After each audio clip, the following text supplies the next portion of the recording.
Eu sou o Carlos Galdino Eu sou Daniel Pimentel. e hoje temos como convidado Adonai Felipe Nogueira, também conhecido como Adifeno. e vamos lá.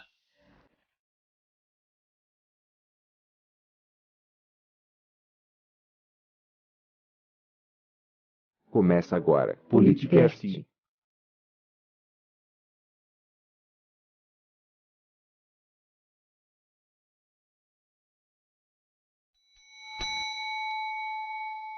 Já que a gente entrou nessa área de mercado, acho que é interessante falar para o ouvinte quais são os softwares, né, mais relevantes, porque eu aposto com você que você utiliza muito software livre e nem sabia. Primeiramente, gostaria de falar do Blender. O Blender é um software de animação, também desenvolvimento de jogos, modelagem 3D, e é simplesmente o software mais utilizado nos filmes hollywoodianos, ou seja, Shrek, Matrix, os efeitos do Matrix, Shrek, Está Chovendo Hambúrguer foi um filme totalmente feito com Blender e renderizado totalmente com Blender. Então, os efeitos do Matrix, Scooby-Doo, o próprio Smeagol, a modelagem dele foi feita, do Senhor dos Anéis, foi feita com Blender. Então, Hollywood utiliza Blender. Não só Hollywood, várias outras empresas utilizam Blender. E simplesmente o que é que o mercado, pelo menos as empresas e as grandes corporações, muitas vezes não menciona isso.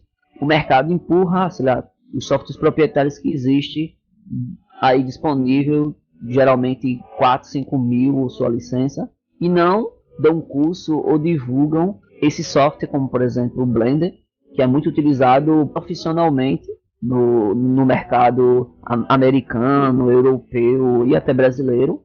Eu acho que é justamente isso, é questão das próprias empresas terem consciência disso, que eles utilizam um software e não dão o devido valor que ele deveria ter dentro desse jogo todo. Outro que eu gostaria de mencionar é, por exemplo, que todo mundo utiliza, com exceção dos usuários do Windows, que é Shell Bash.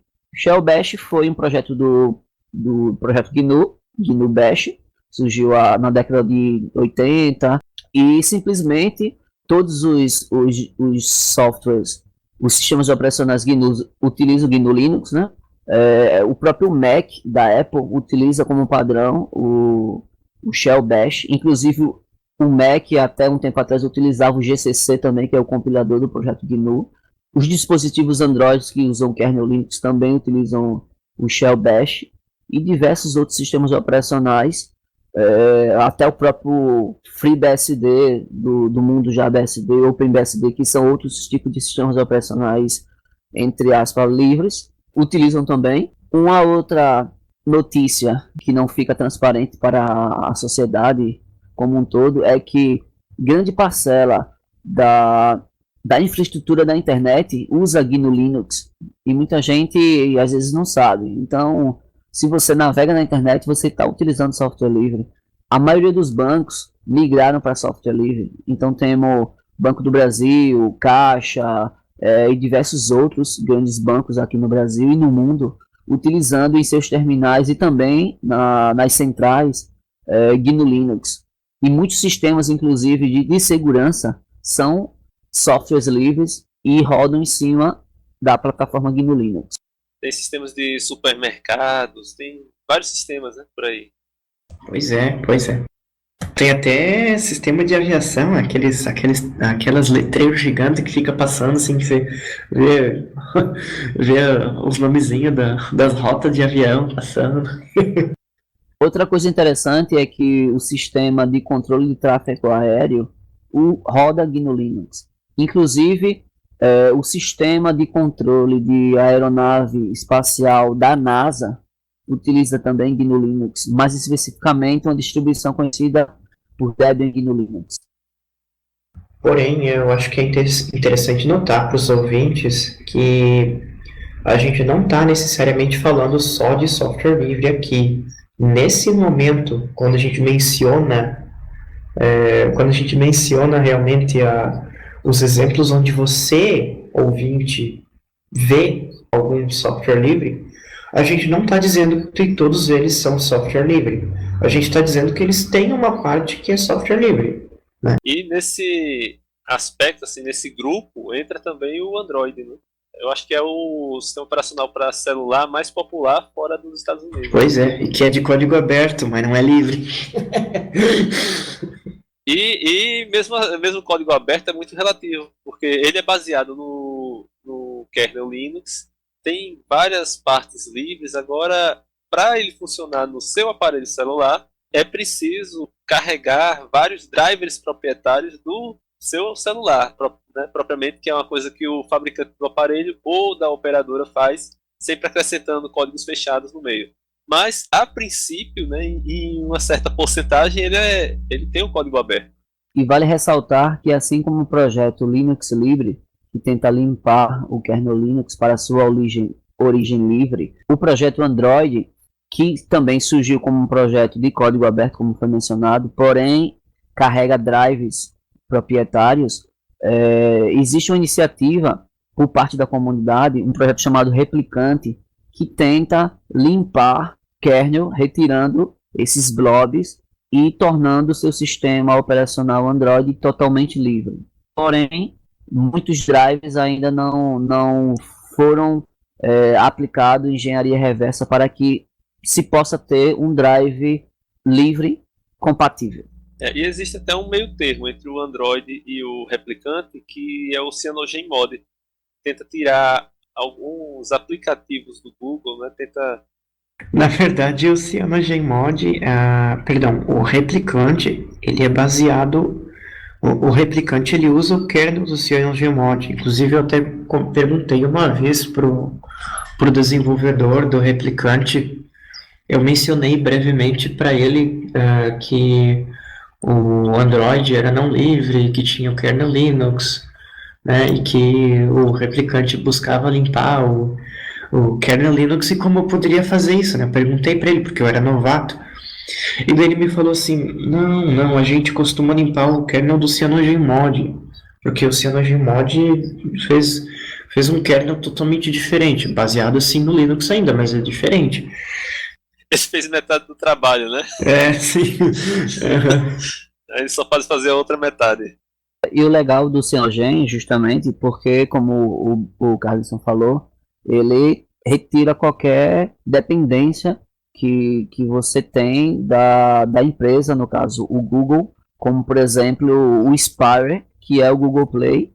O próprio Google, ele ele cresceu basicamente devendo muito ao software livre, né?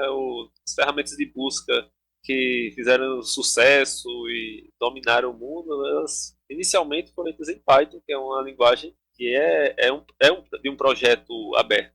O LibreOffice e o Firefox também são dois exemplos, embora eles tenham... Firefox aí... eles são open source e tem umas certas ressalvas. Assim. Prefiro o IceCat ou Epiphany. E chegando no Firefox, eu acho que vale a pena a gente falar também que existem vários níveis. Né? É meio intuitivo isso, mas é bom deixar claro. Existem vários níveis de liberdade que você pode ter num programa ou numa postura. Existem programas que são totalmente livres, totalmente no princípio do software livre. Tem outros que abrem margem para extensões proprietárias. Tem outros que utilizam bibliotecas proprietárias e recursos proprietários, embora a maior parte do código seja livre. E por aí vai. Tem várias combinações possíveis. O Firefox está em algum ponto cinzento, né, desses. Pois é.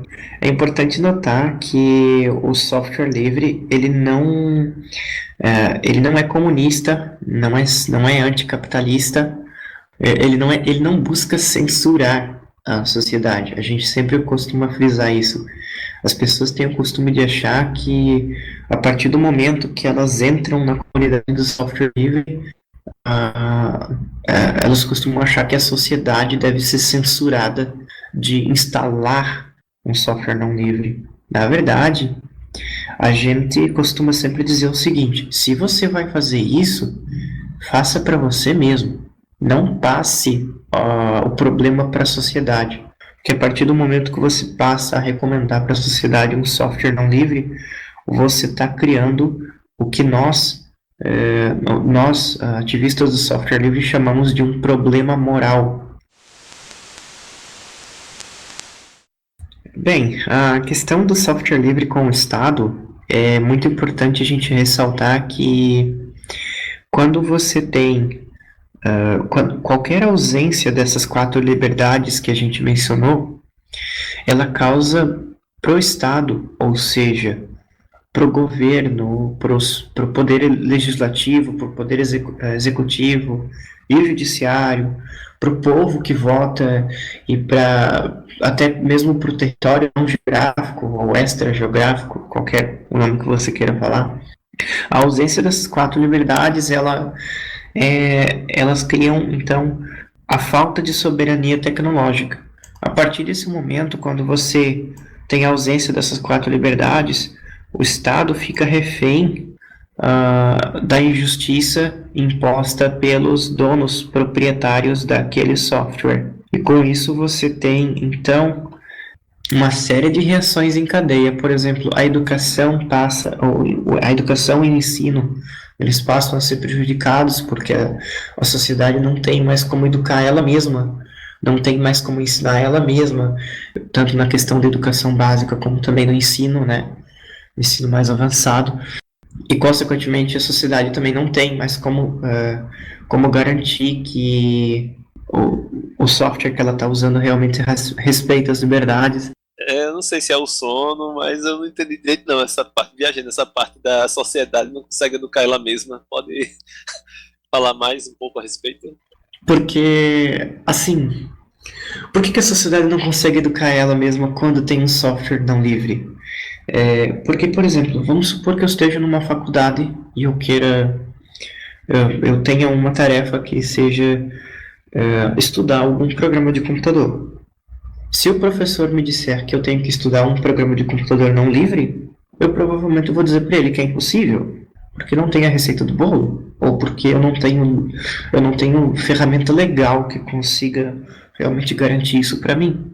Claro, eu coloquei o exemplo da faculdade, mas podemos colocar algum exemplo de grau menor. Por exemplo, uma pessoa que recém entrou na faculdade, que estava recém concluindo o ensino médio, então ela mesma fica impedida de educar ela mesma, de ensinar ela mesma, perdão, de explorar o que a sociedade mesma, o que a sociedade mesma tem. E tem outras questões também sobre o Estado envolve a soberania nacional, envolve a redundância de esforços. É verdade. Isso aí a gente vê tanto nos órgãos de representação nas esferas inferiores, né, nos estados e municípios, quanto em outros ambientes, como escolas, universidades, onde geralmente se investe uma fortuna numa solução que vai atender especificamente uma dessas instituições, quando essa demanda, a solução para essa demanda, ela é de todas as instituições daquele grupo. Se fossem unido força, né, em um projeto de software livre que atendesse outra que fosse investir, poderia investir na melhora daquele projeto, que aí beneficiaria tanto a primeira quanto a segunda instituição. Pois é, e até a gente sempre discute, né, até que ponto vale a pena você investir num projeto totalmente novo? Será que não vale a pena você contribuir para um projeto já existente, né? Outro ponto interessante de software proprietário que faltou falar, que afeta tanto não só o Estado, mas qualquer cliente de uma empresa de software, é que quando você usa software proprietário, você fica refém daquela empresa. Seja no formato de arquivo que aquele software gera, que é um formato fechado, que outros softwares não conseguem abrir, seja pelo banco de dados, no caso de soluções que envolvam banco de dados, que ficam amarrados àquela solução daquela empresa. E aí, quando sai alguma versão nova, quando é preciso atualizar, por exemplo, no caso do sistema de vendas, se de repente há uma mudança na forma como os impostos incidem sobre o produto, que exigiriam a atualização do software, a empresa fica dependente daquele fornecedor. Se for adotado software livre, se um software livre de repente foi contratado, foi adaptado para atender, qualquer empresa que esteja capacitada a programar na linguagem de programação que o software foi feito, vai poder oferecer esse serviço de adaptação. Ou seja, o cliente fica independente, não fica preso apenas a uma. Claro que se o fabricante inicial, no caso do software livre, ainda tiver no mercado e cobrar um preço justo, a preferência tende a ser por ele, porque eles já entendem o programa, como foi feito. Mas se ele tiver saído do mercado, se ele estiver cobrando preço abusivo, outra empresa pode ser contratada. Acho que é isso aí. Pois é, existem várias questões ainda relacionadas a software livre, além dessa linha cinzenta. A gente falou, tem os casos de aplicativos web, que aí é uma outra história que traz uma série de outras preocupações diferentes. Tem que ter uma abordagem própria. Tem também a questão dos graus da liberdade, que a gente só abordou a margem, assim, então é necessário observar que quem realmente quiser saber como se envolver com o software livre, como entender os graus de liberdade que a gente observa, né? E quais deles que vocês devem abraçar e quais deles que vocês devem evitar, porque são ruinosos. Bom, além dessas questões, essa luta pelo software livre acabou gerando vários outros questionamentos paralelos. Tem a cultura livre, que é uma outra discussão. Tem a luta por padrões de documentos abertos. Tem a questão de patentes. Isso aí são várias outras discussões que em algum momento a gente pode tratar aqui mais para frente, dependendo do interesse da abordagem que a gente consiga trazer. A nossa conversa sobre software livre dessa vez vai ficando por aqui. E vocês querem dar alguma indicação, recomendação, alguma mensagem final? Bem, primeiro de tudo, mais importante, como diz o Richard Stallman, tente. Se você não tentar, se você não educar a sociedade, você não vai saber se você conseguiu um bom trabalho ou não. Segundo, logicamente, o nosso movimento ele tem sido alvo de muita desinformação. Então, a gente realmente pede cuidado. Assim, se vocês realmente tiverem dúvida, entre em contato com o projeto GNU, gnu.org, entre em contato com a FSF, fsf.org, ou entre em contato com um ativista que vocês realmente saibam que é de software livre mesmo, que realmente é ativista do software livre, para estar esclarecendo alguma dúvida e, consequentemente, evitando desinformação, porque a gente observa, não só aqui no Brasil, mas em outros lugares, que tem muita gente que anda dizendo coisas aos cotovelos. Então,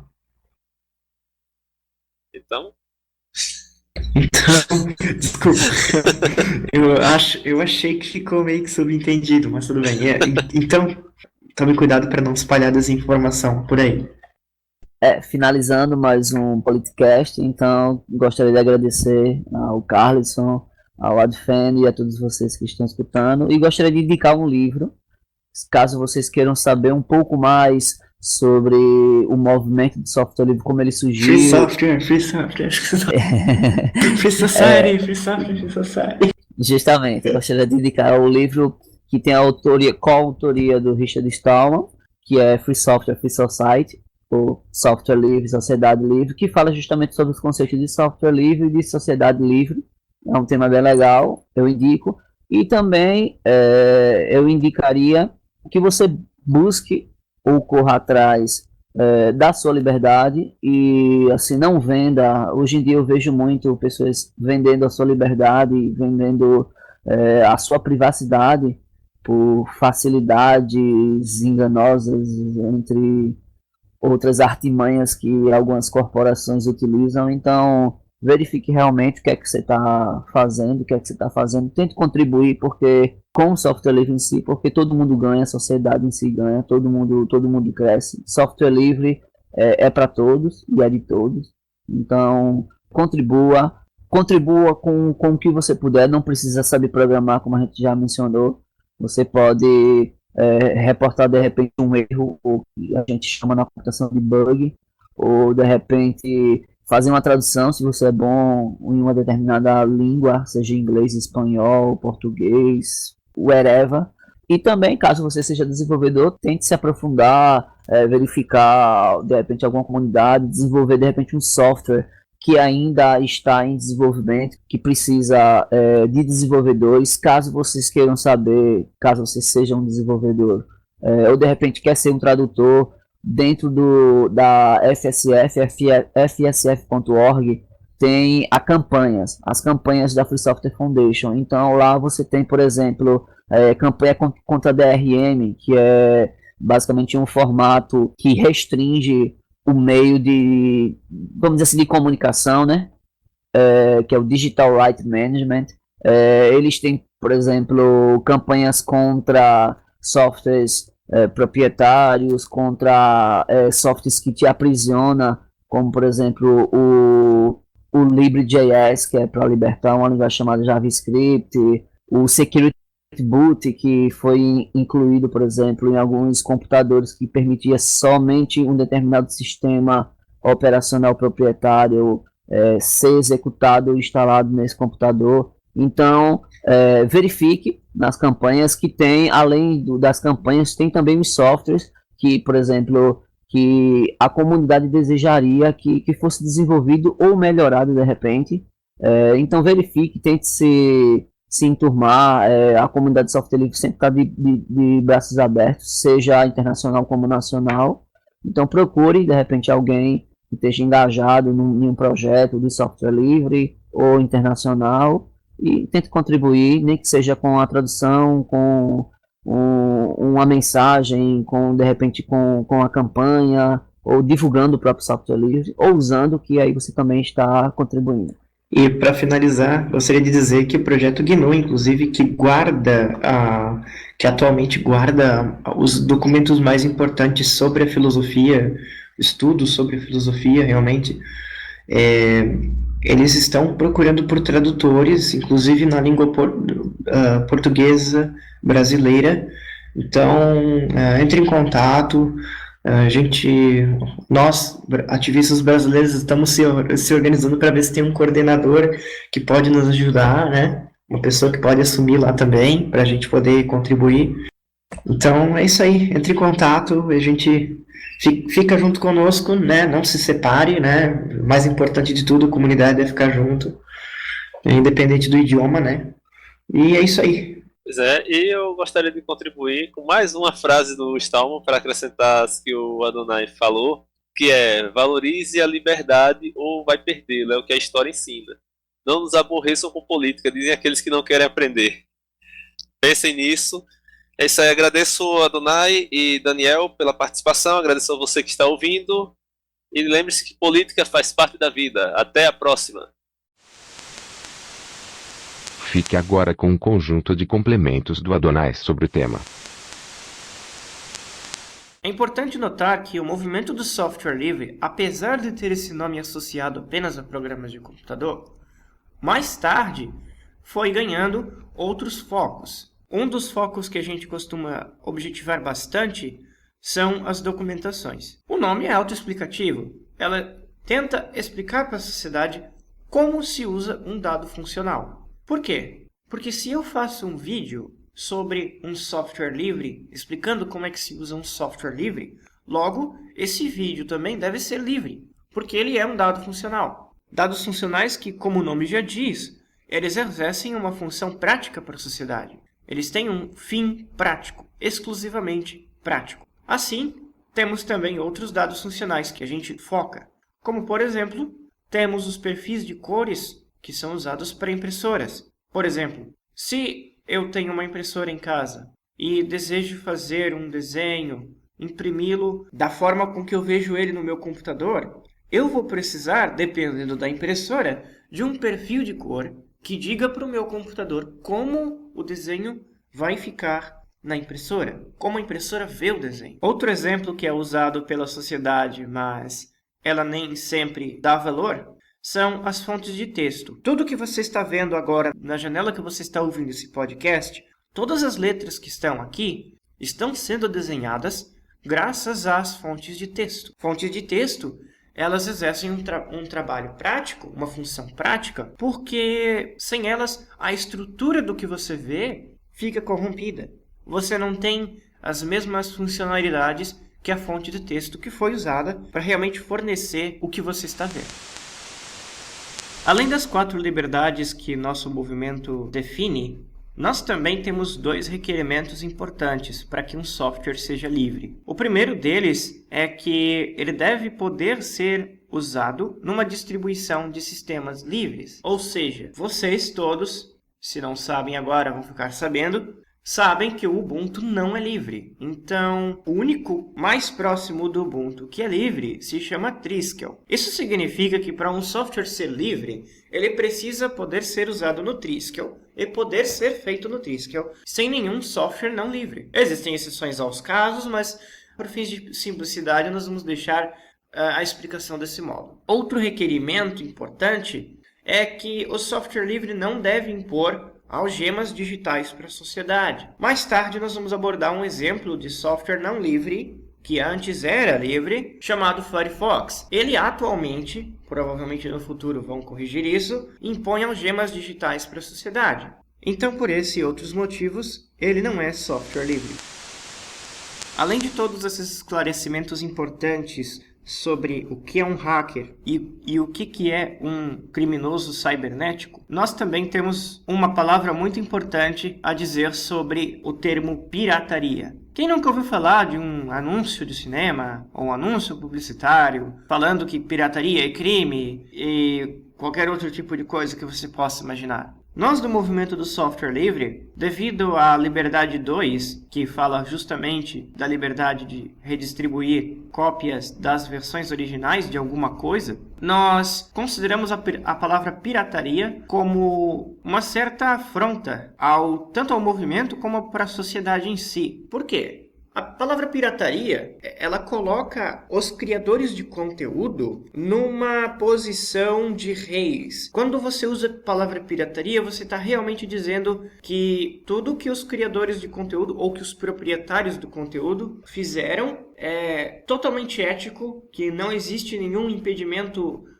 ético ou moral e, consequentemente, se eles estão lá em cima na posição de reis, todo mundo que está ali embaixo, que não respeitar as regras, está então fazendo um ato imoral. Nós do software livre costumamos usar outros termos, como cópia não autorizada, ou até mesmo um termo mais benevolente, como ser proibido de compartilhar coisas com seu vizinho. Claro que já deve ter ficado meio evidente para vocês que estão ouvindo que a pirataria ela só envolve apenas o compartilhamento, sem fins lucrativos de qualquer coisa. Então, muita gente diz assim, que pirataria é você vender alguma coisa que não tem autorização, mas na verdade não. A pirataria é só um ato de compartilhamento que nasce de um problema moral que a sociedade experimenta. Por quê?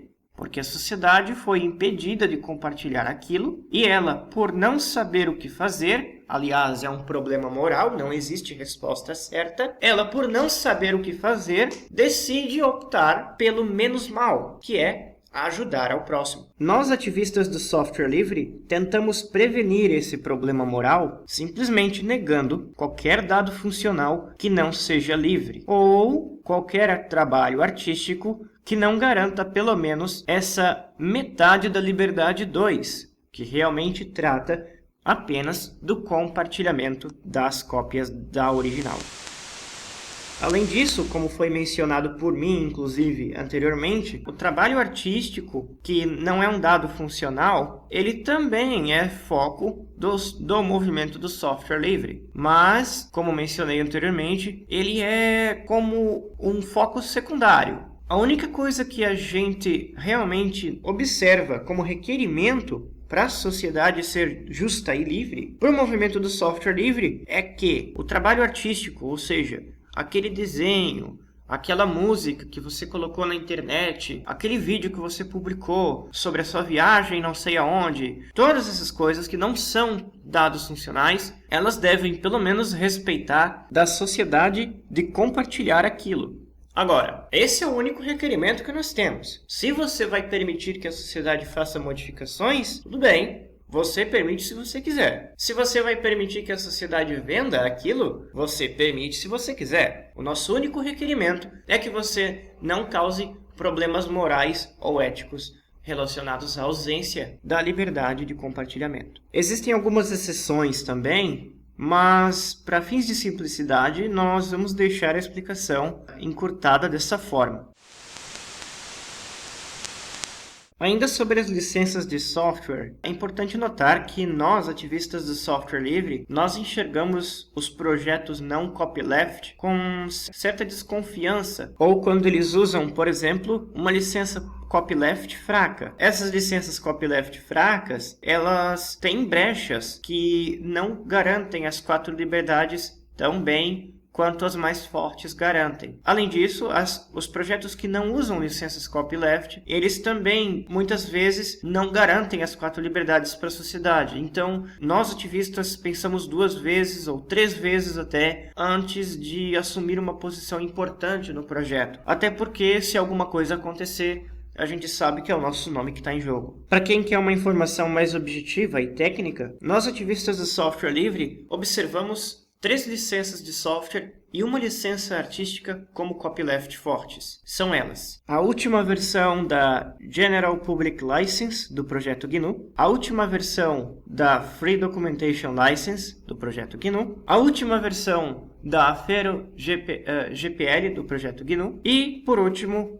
a última versão da licença de arte livre. Claro que, como nós observamos anteriormente, somente fazer o licenciamento não é o suficiente. Não é um pó mágico que você coloca em cima do seu projeto e depois ele fica protegido para a vida toda. Você mesmo tem que ir reforçar a licença da forma que você realmente objetivou no começo. Nós, ativistas, fazemos isso através da colaboração. Tem algumas pessoas que não são ativistas, que fazem através do suborno, ou que fazem através do convencimento da sociedade em adquirir uma exceção, que eles chamam. Assim você pode, segundo eles, usar aquilo sem se preocupar com a licença, ou às vezes eles fazem isso através de processos legais, e isso causa medo na sociedade, por isso que nós não recomendamos esse método. Nós também usamos de processos legais, mas isso é em último caso, nós realmente consideramos isso como último caso. Só para encurtar as coisas, nós trabalhamos com colaboração e não com suborno.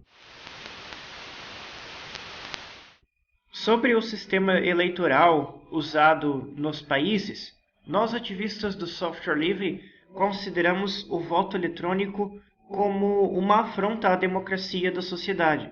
É o único dos casos em que nós, ativistas, somos contra o uso de computadores para as tarefas da sociedade.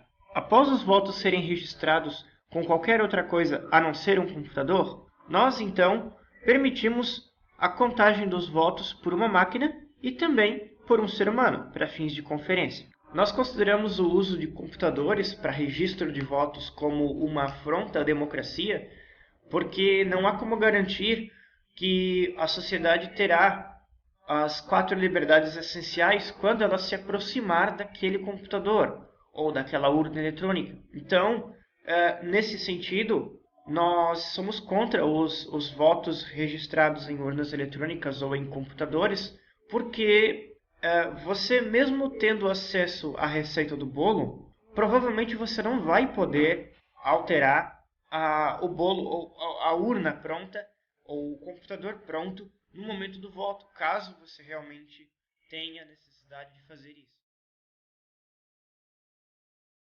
Você acabou de ouvir Politicast. Acompanhe as novidades em politicast.info. Envie e-mail para contato@politicast.info. E até o próximo episódio.